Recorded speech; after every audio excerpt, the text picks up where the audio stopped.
The greatest successes come from having freedom to fail. Hey there, my name is Meșter Cătălin and you are listening to I Love Failure, the podcast where I talk to people about professional failures and what they learn from them. The I Love Failure movement started with an idea, to change people's relationship with failure. Since then, we had many sold-out events where people get on stage and talk about professional failures with a room full of people. This week, I sit down with Alex Dascalu. He brought to Romania Founder Institute, the world's largest 0-to-1 accelerators, where he successfully launched 27 tech-enabled companies. He was also an advisor for the Shark Tank show, the Romanian version, called The Lion's Empire, and sits on the board of directors of the Romanian Mineral Waters Company. Anyway, so, just one question. Why did you make this jump? What drove you I did this shift because I realized when I was still in my 30s that it was very unfulfilling what I've done back then. So I had a huge salary, perfect life actually from outside. But what I felt, it's like I'm not accomplished emotionally, spiritually, intellectually. I reached a plateau, like professional development. I didn't see myself in a corporate, on a long term, on a corporate position. And I decided to challenge a little bit my fate, my professional life. And I said I'm gonna start on my own. Before we begin this week's episode, I would like to thank MindSpace for hosting this podcast. If you're looking for flexible office spaces for companies of any size, MindSpace is the place for you. Also, if you want to support the I Love Failure movement, you can go to ilovefailure.co/support. That's ilovefailure.co/support, where you can become a Patreon or buy cool merchandise. Thank you and enjoy the show. Okay. Hello, Alex. Thanks for coming to the show. Hi. Cătălin, salut. Hi. Deep voice. Deep voice. You have a deep voice. Okay. Okay, so Founder Institute, Shark Tank, I don't know, corporate lifestyle and so on. I mean, you're doing a lot of things here. Can you, I don't know, tell us a short version of your story, if it's possible, to get started here? It was very important that you said if possible. If possibly not. I know so I thought we have only 50 minutes. So if I start with that, so we still have another 5 minutes. I'm going to cut you off. Miscellaneous. Miscellaneous. Okay. Let's do it very short, like an overview. Where did it all start for you? How did everything begin? My life started professionally many years ago when the world was young. Okay. Yes. In my lifetime, the world population doubled. Actually, in my lifetime, doubled. So. What are you, like 60 or 60? Not yet, but on fast track to 60. On the fast track. Okay. My professional life actually started in Romania in the 80s. Whoa. When I worked in a factory. So right after communism, right? No, still in the communism. I Right. started to work in a factory very young that time. But my parents insisted that I get a sense of reality, what was life about and how hard it is to earn money and so on and so forth. But it was actually a blue-collar job back there. And my first white-collar job was in the 90s actually in Frankfurt. I studied as a consultant, while I was white studying. collar? What? White collar, it's like an office job, and blue collar is like in manufacturing, like hands-on. That's using your muscles, craftsmanship, your body, your hands, and so on. And white collar, it's like using white skirts versus blue skirts, I didn't know Also that. shirts actually. Yeah, and my first white collar job was in the 90s as a consultant while I was studying back then. And in short, my actually professional life, what I call profession, started in Germany, where I spent about 25 years of my life. And I was quite, let's say, ambitious. And during my study in Germany, I hired with Siemens, among other companies. And there I was fortunate enough in a very short period of time to climb the career ladder and become very fast an executive manager in at Siemens, but in Switzerland. So I was quite on a fast track in Germany. Then I was hired by another Siemens entity in Switzerland, where I got an executive job. And I left that job back in 2007 to do a jump in a cold water of entrepreneurship or freelancing, you name it. I mean, it's a fine line between, the people are calling themselves entrepreneur, although they are freelancers, one-man show, and so on. And anyway, so, just one question: why did you make this jump? What drove you I did this shift because I realized when I was still in my 30s that it was very unfulfilling what I've done back then. So I had a huge salary, perfect life actually from outside.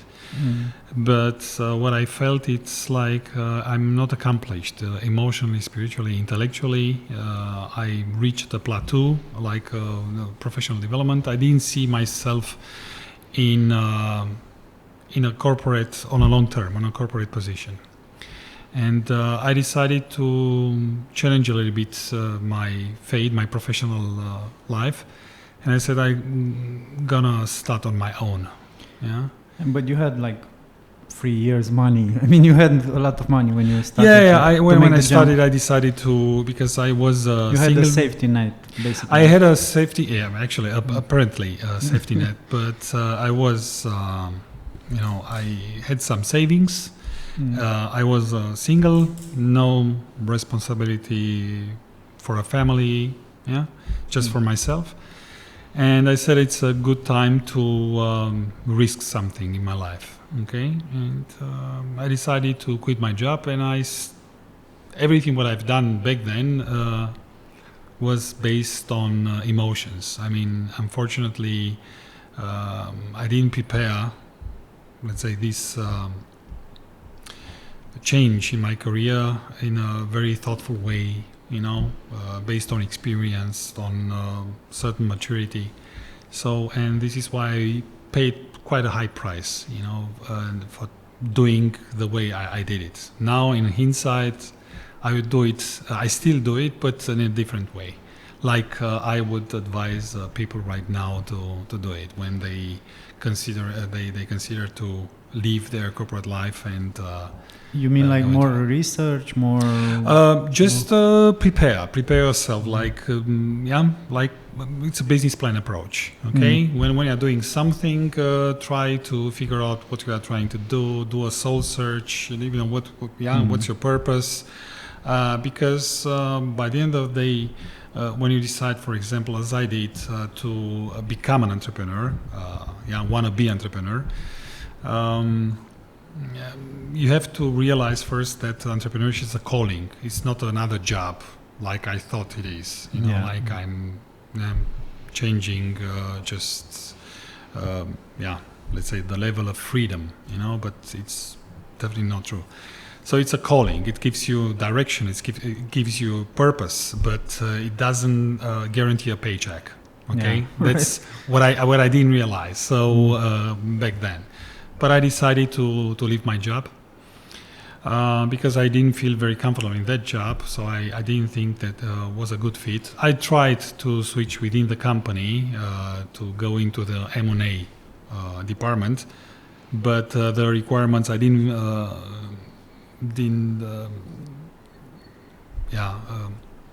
fill their requirements. 10 years of investment banking and so on and so forth. So I decided to leave the company and to start as an entrepreneur. I didn't try somewhere else. I mean, I didn't knock on other doors because it was the decision to leave the corporate world. Yeah. And it was 2007. And since then... just before the crash. Yeah. Just before the crash that I figured it out. Yes, yes. There are a lot of stories, a lot of should have, could have, would have stories. Okay, almost a millionaire, several times, almost. Yeah, very, very close to that. I mean, millionaire means actually almost financially secure. So I could have reached, let's say, financial freedom if certain things, if the timing were better for me, but it wasn't. It was just because of timing, I would say. Also, analyzing it inside everything what happened. But nevertheless, I must say, the last 15 years, 13 years now, was quite a ride. Yeah, very good. I would do it pretty much the same, let's say, as decision, but much better prepared. Mm-hmm. I would say anybody. I would, if I run somebody through my journey, and I let's say highlight the milestones, the inflection points or the defining moments in my life, I would tell them what I did wrong and what others should consider before making such a big step or taking such a big decision as I did back then, because I think you could learn something out of it. Yeah, there are a lot of corporate people now that want to jump ship, and this is actually most of our audience are corporate, and they are looking to do this step and looking for stories like yours and other people. So I saved several people from taking the wrong decision. I saved them because I didn't tell them what to do. What I learned, I've learned so far, is to ask the right questions, or help them to ask themselves the right questions before taking any decisions. And Also, Founder Institute is right on that alley. I mean, if you go through the Founder Institute, you go through a lot of the steps when you build your startup, and exactly, you have a lot of mentors there to poke holes into your whole thing. Well, Founder Institute, I don't know if you already mentioned that, as the largest accelerator in the world, focused on the 0 to 1 phase, from 0 to 1 means idea stage to a certain level of development of your future startup. This is something that fits very much. I mean, it's a very complementary with my previous experience, or professional experience, and I can, through this program, disseminate my experience in a very, let's say, in a very good way. Okay, so I can reach a lot of people, and over a certain period of time, so I don't have to overwhelm them with all my knowledge, experience, ideas, insights, and so on and so forth. So it can take time. But of course, Founder Institute, as you said, as your podcast customers are also is also targeting the corporate people. And it's a very good program because I should have, let's say, now, if I had to go back, if I had the possibility to go back, I would look for a program like Founder Institute before I jump ship, before I leave corporate, because it's a test. I mean, you have to validate yourself first as an entrepreneur. First and foremost, that's one of the crucial things before starting an entrepreneurial journey, because you have to test a little bit to get a taste of reality, the harsh reality of entrepreneurship, before taking any heavy decisions. And a program like Founder Institute, it's not the only one, of course, but a program like Founder Institute gives you a taste, like, of what entrepreneurship is like, and we can see if it's a good fit for you, if you are ready Maybe you're not ready. The timing for you is not there. Okay, and many other things, many other aspects. But yes, Founder Institute. It's a good thing for somebody in a corporate life who's, So there are basically people like you, like me, and a lot of other people share our knowledge about, our entrepreneurial journeys and everything we know with people in a brief period of time. I mean, and that really helps a lot. I wish also that I've done that before I started my first company. So I think it would really help. So what was your, biggest fail, like startup fail, if you had one? I had many, actually. I'm very successful in failure. Yeah, very successful. I'm a professional in failure. I must say, it's a disclaimer. My opinion about failure, it's better not to have one. It's not necessary the best teacher. You can avoid failure, because you don't have, as I said, to go through it. And failure basically shows you how not to do things, but not necessarily how to do things, because it's a failure. It's you tried in a way or another to make things work, and it didn't work. So you now can say this way doesn't work, but you still didn't figure it out. Otherwise, I wouldn't have had a series of failures. Right. It's also bad because maybe the timing wasn't right. You've done everything right for that timing, and the timing isn't right. So maybe you learned the wrong things there. Like you've done the right things, exactly. But the timing could be wasn't there. There are a lot of among other things. Yes. And failures. I think the biggest failure, what I could say, it was the one where I lost pretty much all my money. That was the biggest failure. The others, I would say, they were good lessons for me. Really good. It was a step ahead. No doubt. Okay. But the biggest one actually was when I lost all my money. I entered a partnership with somebody, and we tried. It wasn't a trading.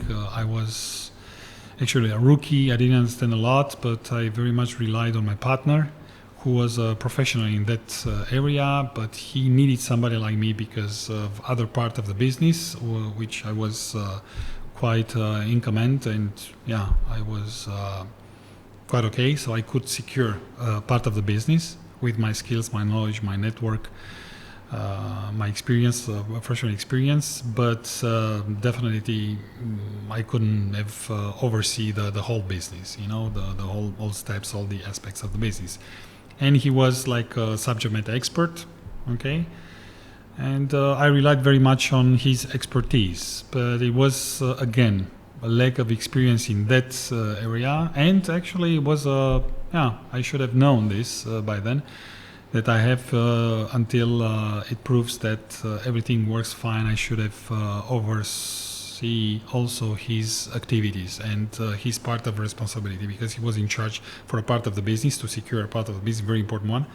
And obviously he wasn't that good, it was about contracts. He didn't secure very good the contractual part of the business of his side, because you have sourcing and you have like transportation, partnerships and so on and so on, and buyer and so on and so forth. So different stakeholders. So I relied very much on his ability to cover all the aspects of his part, which he didn't. He lost also a lot of money, so we both lost in this business, and it was maybe the biggest failure actually in my my life. One question here, because a lot of people, even myself, when I lost the first company, I lost all the money. How did you? Did it take you a lot of time to get over? Because that's a bigger problem when. When you fail that big, it's hard to get back on your feet, like start again. Okay, let's. It's quite abstract. What do you mean, getting back on your feet? Getting over it. Like, okay, this happened. Now I have to do something else. It was right away, or I had to do something else because otherwise I wouldn't have, right. Okay, I had to do something else. But come to terms with it, like owning it, like you own it now. Like, oh, look, that happened. I don't know. It was a process. I couldn't say that this day on 12th of March 2014 I was over it. It was, it took time, because you have to internalize everything, you have to accept a lot of things, and it's a process. I couldn't say. I don't know how long it take, but what I can tell you, I'm over it right now as we talk. So now you own it. And this happened in, let's say, in 2000. It was over a span of almost a year, 2012 to 2013. This when it happened. It lasted. I mean, we tried to save the business. We put a lot of effort. It took a toll. Paid a high price, but by the end of 13, I figured it out. So I did a turnaround, let's say financially turnaround. So I came back. I started to build, let's say, a safety net again. Basis from which I could launch other things. Yeah, you need that. You cannot start without money. Yes, it was also luck, but it was very interesting. It was very interesting because I've been nurturing actually a big network. It became bigger and bigger and bigger over the years. And that saved me, actually, the network. The fact that the people knew me, and I got from the network. It was inbound. I wasn't outbounding. Looking proactively for something, but the network, from my network, came the solution. And that saved me basically in the last 100 meter. I was at the end. I mean, I couldn't pay my taxes anymore. I couldn't pay. Didn't have to pay rent, but the rough stuff. The living cost. I was on a very, very, very thin ice. But I never in my life, no matter how hard it was, and I experienced very tough times in my life, really, very. My perception, I'm my own, let's say, point of reference, and I call them hard because this is how I felt about them, but never lost my optimism. Never. I was. If you lose that, no. You can be pessimist. You can be depressive. You can, No, I didn't get any depression. I always used to say saw some light at the end of the tunnel. Sometimes it was how do you call this? The locomotive coming towards you. Actually, it was the wrong light. The wrong light, not at the end. But That's so important to be an optimist. Very, very, very. There is no entrepreneur can be an entrepreneur without having optimism. It's impossible to. You have to drive your team in unknown land. You have to be always up. Look, we're gonna do it. We have to inspire. Without optimism, I don't think you can do that. It's to have a pessimist all the time. We're not gonna make it. It's gonna. I don't know if people will go with you on that road. So I think it's a very good quality to be optimist. Yeah, that's. I must say, I am very thankful that I am the way I am, and that helped me to overcome all the roadblocks I got, on my way. And how do you feel about luck? Because you said something about luck. It is like this. Luck actually comes mostly to the people who deserve it. I mean, who work hard, and luck, it's actually the alignment of, the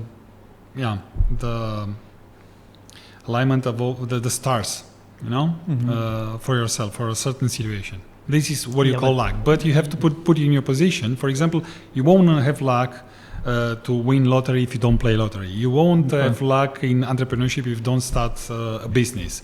You don't have luck, let's say, finding the right partner, the right woman or the right man in your life if you are not out there and playing the game. Yeah, but you can be out there and not be lucky. I mean, you need that. You need that alignment. You know what not it everybody, is? Not everybody. What is luck actually for somebody? Somebody can consider himself. Well, I was lucky to find. I don't know to find a vending machine across the across the corner first, because when I went out thirsty, I was lucky enough. That's luck. Come on, this is something quite obvious. It's not. Why do we call it? Because it is luck. Yeah. Why? Yeah. It very much depends what definition of luck is. Well, luck is to be healthy. Let's say if you can get out of bed without any help, you are lucky. Yeah, you are still alive. You wake up the next morning when another 200 million people are not waking up because dying. This is luck. Yeah, it can be very basic. Okay, but you basically believe in luck. Or in luck, as a lineman, but as a thing. Like you need something else beyond hard work and discipline and all that stuff to happen to get to the next step. I mean, you get lucky with the deal. We call it luck. I don't know what it is. Alignment. Yes, we can call it luck. You can, if you wanna put a label on it, it's a luck. But if you look many time when somebody goes, "Oh, I was so lucky," I threw a ball. There was a basketball game. Threw a ball. I was lucky. It went down. The last was beat buzzer. Yeah, the very last second. I was so lucky. Yeah, I made a point. But behind this, of course, countless numbers of training and everything like that. This is it's like a convergence of a lot of factors at that time, and you did a lot to, let's say, deserve that luck. Yeah. Most of the time, the people who get lucky, I would say, most of the time, not all the time, they deserve it because they did something. To put themselves in a situation where they can have luck. Yeah? Right. Okay. I'm not going to get further into this subject. It's a subject on its own. And another problem that a lot of people have, especially corporate people who go from paycheck to paycheck and they want to jump ship, they are of course afraid to do that step. Like that's fear of failure. That's the biggest one. The biggest problem for them, like, okay, what's gonna happen if I fail? How can I do this? So, for these people who are afraid of failure, what do you recommend? I mean, what would be a way to get over? See a good psychologist. Still document themselves and they have first to check their determination. I mean, what's the level of ambition and how determined they are to change something or to do this step. It's very, very change important. Is very, very difficult. I mean, especially for them. It is. Like paycheck to paycheck, then no paycheck. It's a whoa. I would say all the time. In the last years, I discovered it for me. Check your Ikigai. They should familiarize themselves with the concept of Ikigai. Means in Japanese something like purpose in life. Okay, but it's very, very interesting. The Ikigai is, let's say, you can Google it immediately. It's written like with a K, but Ikigai. How you can hear it? It's an intersection between 4 aspects in life, okay? Between passion, what I'm good at, so what I'm passionate about, then what I'm good at, then what I'm paid for, and what the people need or the world needs. That's a good intersection. It's a good intersection. So if you find the intersections between these 4 areas, they call it Ikigai. So you found your Ikigai. So maybe it's a very good starting point, because going through this concept, so as I said, you can find a lot of information for free on internet about it, and try to answer the questions for every single area. Do you have any passion? Because as I said, if you want to jump ship, I want to leave something like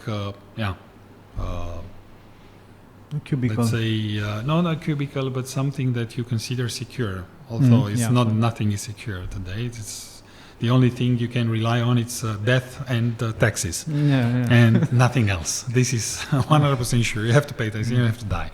Yeah. But in between, nothing is for sure. Okay, and you should go through these questions regarding every single area. So what you are passionate about, and you can figure it out. Where can your passion lie, and then what are you good at? Also very important. So there are certain amount of questions you can answer. So what you can be paid for based on these two areas you'd like to cover, and then try to match it with the needs out there you can serve. And this is just amazing. That it's a very good starting point before rambling around saying, my experience is do that and this and that. Okay. Look into it, and from there it will lead you in other areas, but will help you to go in a structured way, and get a clear picture for yourself. Yeah, that sounds like a good start. And then if you see, maybe the most challenging one is what does the world need, for example. I would say look into UN goals, the Sustainable Development Goals, SDGs of the UN, the 17 Sustainable Development Goals. There are plenty of literature on the internet, studies also by McKinsey, by different top-notch consultancies. They took these sustainable development goals, then developed subsets and sub-goals and so on and so forth. And you will find something, a good match between what you are good at, so skills, experience, knowledge you can use to solve this, address these needs. And then you'll find something also what is paid, you can be paid for, and very important. For sure you'll find a passion. But it's a very good strategy. Take the Ikigai and take the SDGs, Sustainable Development Goals, and start from there. Okay, one big problem. I mean, big problem that probably you had, I had, everybody has. Look, we start something, we start a startup, and it doesn't work, right? So how do you stop? I mean, without losing all your money. I mean, do you look at metrics and you say, fuck, we didn't meet those metrics, let's shut down this thing? A lot of people go, they finish when their family's money is finished. I mean, they go all the way too long. So this stopping point is a big problem for people. Maybe you can stop sooner. Maybe, how do you see that people can stop before? Because we're also pushing them. Look, push it, do it, try different things. But the resources are gonna eventually end, and they need to have some metrics, something that you can see. Look, I'm just gonna go this far. This is my runway. I mean, I cannot go over this because I'm gonna get into a lot of trouble. So, any advice on this thing? Which I don't have. I still don't have it nailed. So there's no recipe for it. For example, if somebody is trying to make a living, it very much depends. What's your approach? If you want to make a living, and this is your driving force, this is your motivation, keeps you up at night. I want to make a living, no matter what. Then, it's very hard to say, what would be the recipe. When do you have to stop? Because what is lacking there, it's let's say a higher purpose, a vision for yourself. Because if you have a vision, let's put it like that, and then you can take from this example another 1,000. We could talk for hours. We can organize a workshop for example, ideation workshop to address this issue, and you will see it in several hours, developing, unfolding in front of your eyes. But to make it simple now, to put in an example, if you want to put people on Mars, let's say, okay, you don't stop. No matter if you, for example, if the approach to solve the challenges to put people on, civilization on Mars, you won't stop because the technology or the solution you first chose fails. You will relentlessly, continuously look for what it works because you want to put people on Mars, okay? And you never stop. You have to get there, okay? And this is your driver. So the people and the resources and everything you need, the framework elements, will align behind this great vision to go on Mars. And you'll find always ways. Maybe you will go one way and it's, how do you call this?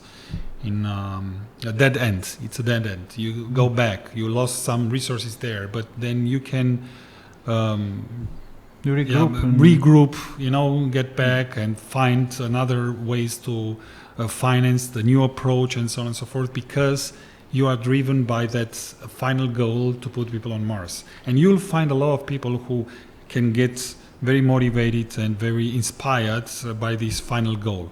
And this is why you won't stop. You never stop, because unless you put the people on Mars, and this is why, here it's let's say a small picture from the big picture. You stop working on that technology because you don't reach the milestones. You put yourself a deadline, very ambitious. I want to be in 2022 on Mars, and you say, okay, I'm gonna try this for 3 months. If it doesn't work, I will switch on something else and such. But you have to develop a blueprint. What I got very interesting from here is like smaller iterations, like, I don't know, 3 months, yes, 6 months. But higher, you have to have a vision for yourself, This is why I think a very good start would be this Ikigai.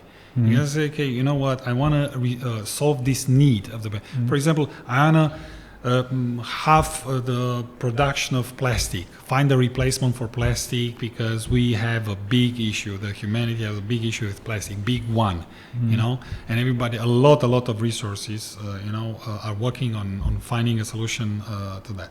For this, if your goal is, for example, to reduce by half in the next 10 years the production of plastic, you will try a lot of things, but you'll never stop, no matter what. Okay, you try this technology, you try this steam, you try this this process and everything like that, but you never stop, and you will see things will fall into place and magic happens once you have this goal. A lot of people can understand and can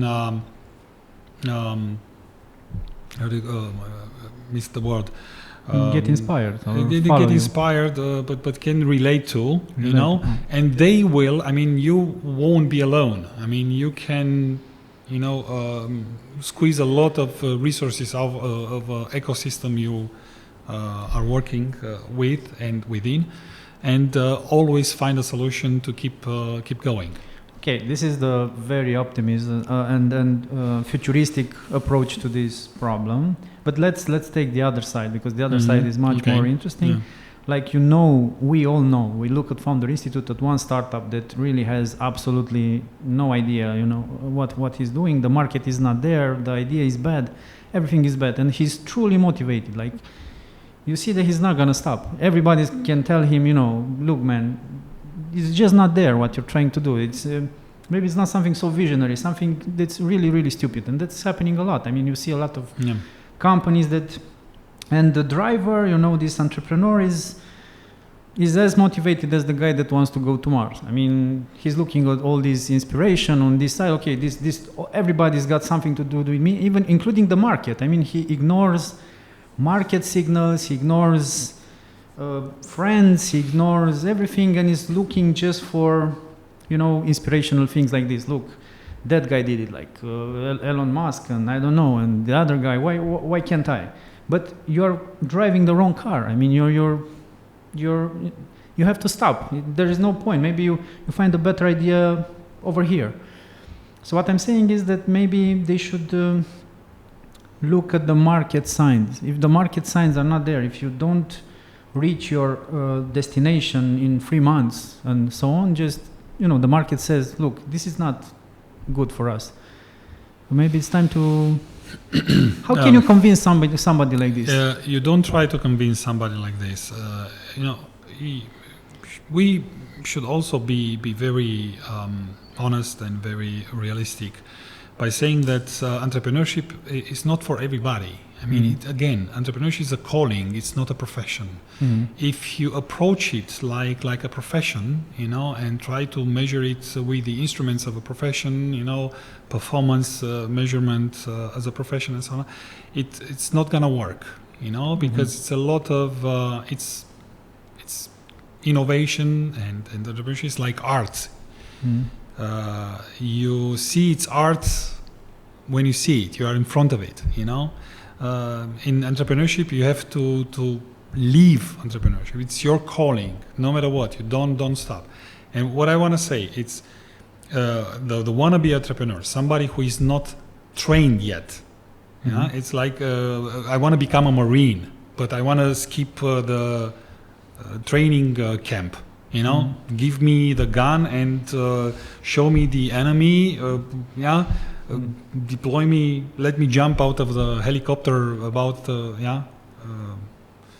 the enemy territory, and I'll take it from there.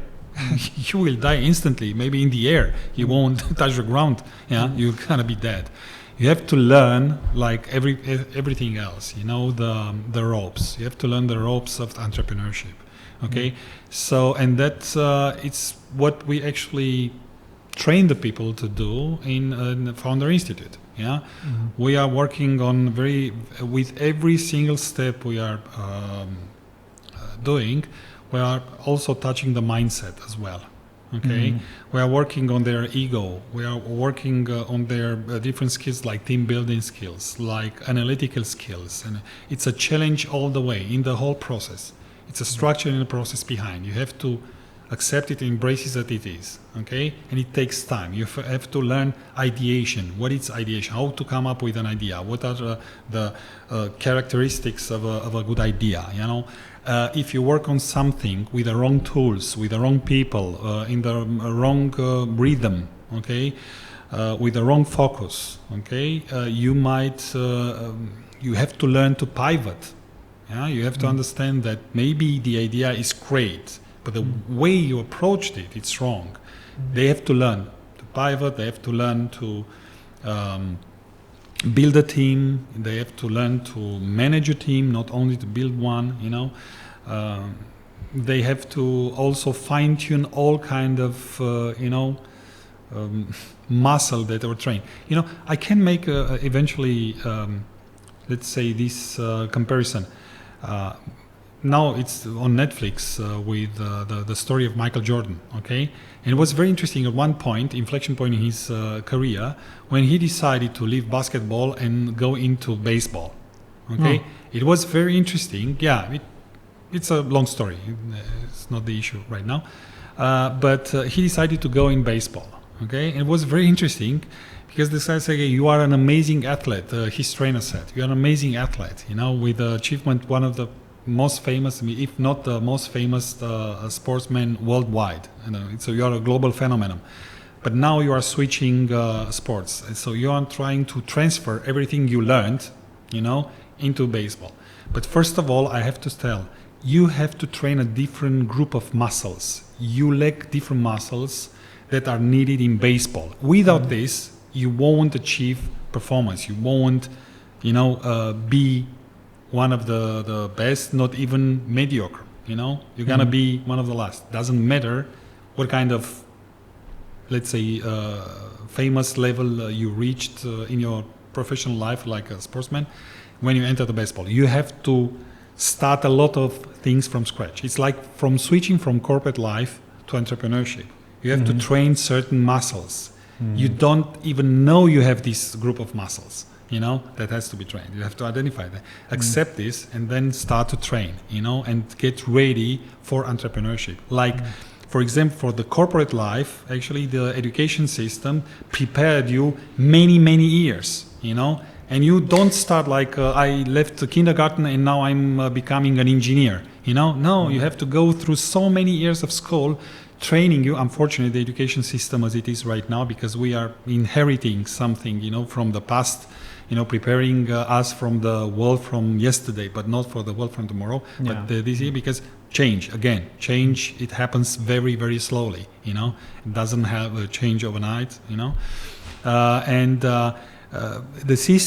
education system prepares you for a corporate life many, many years. And now, from all of a sudden, it said, okay, I want to become an entrepreneur. And you come into to Founder Institute and expect us to make an entrepreneur out of you in a few weeks, whereas the education system prepared you many years, 10 years, 12 years for a corporate life. Doesn't work like that. You have to acknowledge that you need to address a lot of challenges, you bring in, You have to get naked first, and then to redress as an entrepreneur. I mean it in an abstract way, but you mean, from the mindset, from the way you address problems, solve problems, flexibility, emotional, resilience, and so on and so forth. So many things that are not required in corporate life. Yeah, right. Yeah, you have to give feedback, not ask for feedback, like in corporate life.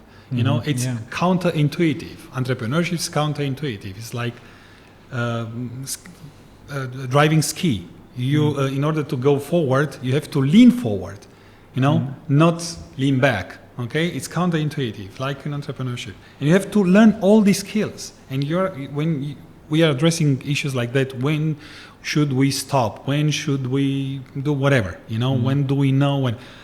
Well, first learn the basic of an entrepreneurship, and it's an ongoing process. I know, for example, entrepreneurs that were very successful in one business and then failed in the next one. They couldn't transfer their knowledge from one-to-one and say, okay, now I'm becoming successful in this one as well, and like it works the other way around. So people who are a failure, and then all of a sudden success, Yeah, of course. And look at, like, Google has a graveyard of startups. Exactly. Google, and they have a lot of resources and everything. Here Not all ideas work. Like a big graveyard of startups that fail with the backing, with the money, with the validations, with the everything. So yeah, you have to know what you sign up for, because there's a difference, Catalin, between letting the money work for you or exchanging your time, limited time, for let's say results, a startup, because you put your very limited time into your startup. Okay. Whereas Google says, okay, we have money, we let the others work for us, and you can start. Once you have money, you can equip the people with pretty much everything they need, all the kind of resources, and you can launch 10,000. But I'm one very small piece in these 1,000 startups Google is trying, to launch as a person, okay? And I'm not the billionaire guy who's pouring money out and let thousands of teams working on something until it becomes successful. This, the trick behind. But of course, you have to understand that on top of the pyramids, only just a few people who are very much in the media, outlets, promoted and so on and so on, reach the top. And we think this is a benchmark for us. It's not. No. Most of the people are at the base, who are making a living, success. It's also different, for Daniel Dines to say, oh, my success. I don't know if he said, okay, now I'm successful because I have a valuation of 10 billion. I should have reached that level to become successful. Now I can call myself. Maybe not. Maybe he said, okay, I was successful the way, the moment I... it doesn't stop. I think he thinks now, I don't know, but usually people look forward like of course. 100 billion. Of course, it's not money their incentive anymore. They have a greater goal, like Elon Musk putting, people on Mars. And it's also changing. I mean, it's changing all the time. With your new skills, new money. Unfortunately. Otherwise, we get into depression because there are a lot of rich people who are committing suicide. Yeah, a lot of people, very rich people, healthy, rich, and suicidal. Because you have to have a purpose. But coming back to our audience, corporate people who are trying to go into the entrepreneurship, they have to acknowledge, they have to accept. It's gonna take time. Yeah. They have to define for themselves, very important, very individual, what means success for them before starting everything. I try to exchange my salary with a profit, profit out of a answer. Is success just this exchange between salary and profit from his own entrepreneurial activity? Maybe this is. Somebody say, okay, make 2,000 net euro. As a corporate guy, and now I have my own, let's say, shop of digital marketing. Let's make an example. That's a common one. And I make also 2,000 euro, but with something that I love. I don't have necessarily a boss. I don't have to comply with all the stupidity of the corporate life and so on and so forth. This is a big success for somebody, And somebody said, success for me would be to have a team, to have an international company, to have a turnover of 100 million, and it changes. Maybe somebody said, okay, today success is 2,000K through freelancing activity, In 1 year, success changed.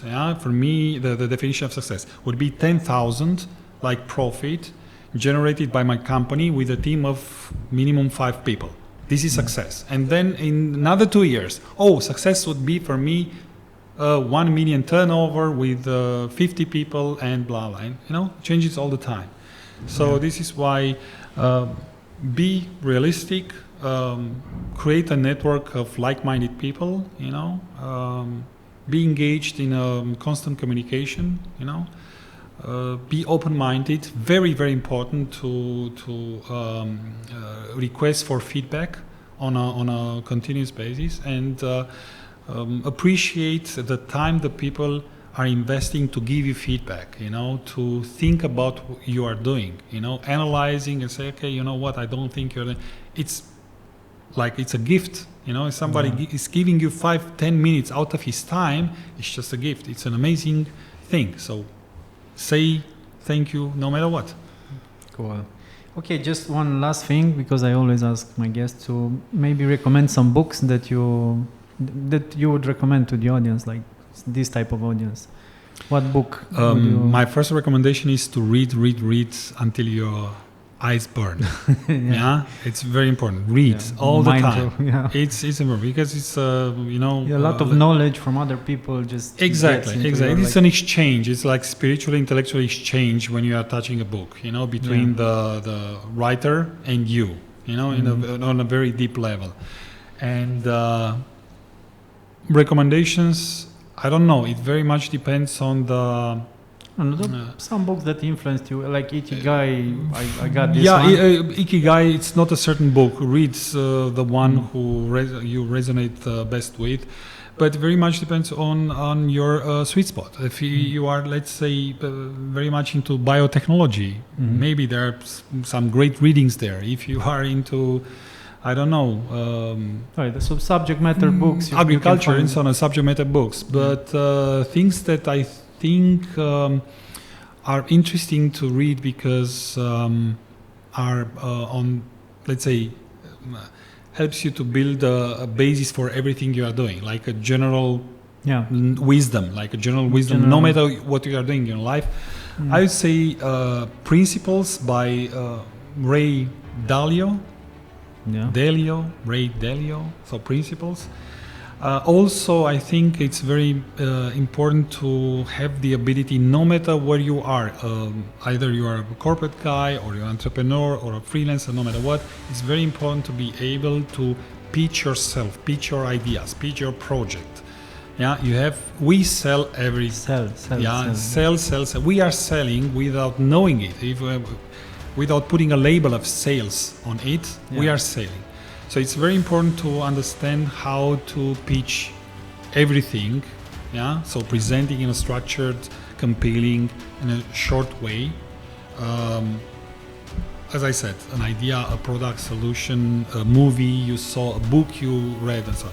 And this is why for example, one of the books that touched me, and I think it's a good methodology behind, a good philosophy behind, is the 3-minute rule by Brent Pinvik, I think. But if you Google it, the 3-minute rule, it's a good start. From there, you can take it from there and find another book. I have thousands of books right now on my iPad. I read, and I would recommend most of them.